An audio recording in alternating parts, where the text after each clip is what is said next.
This is Anything But Footy.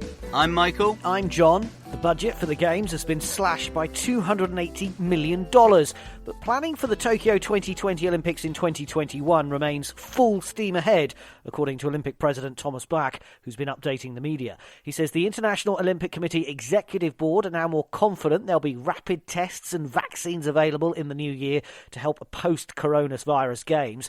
And with 10 months to go, Bach says everyone from the IOC to organisers to governments and sports have been learning from March this year how to deal with coronavirus and how to put on major world sporting events. He cited the World Triathlon and Cycling Championships recently.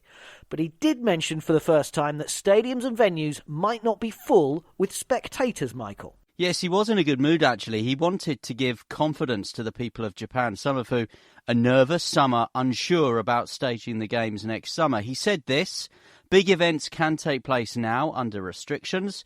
We've seen professional leagues return with some spectators, so this should give the Japanese people confidence.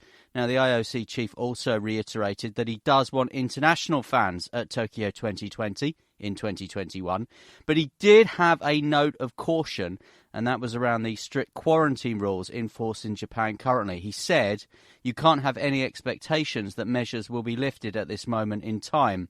Now, he did also go on to admit venues might need social distancing, so might not be full.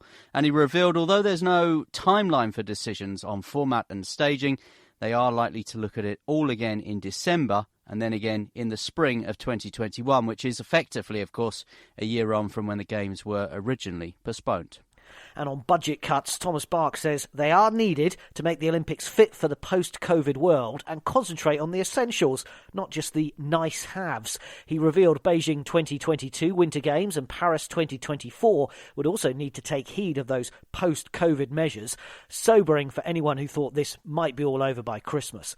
Bach reiterated he didn't want any cuts or savings to impact on the overall experience of the athletes at the Olympics, which he says remains the priority for the greatest show on earth. And download our weekly Anything But Footy podcast for all the latest Olympic and Paralympic news, interviews and conversations.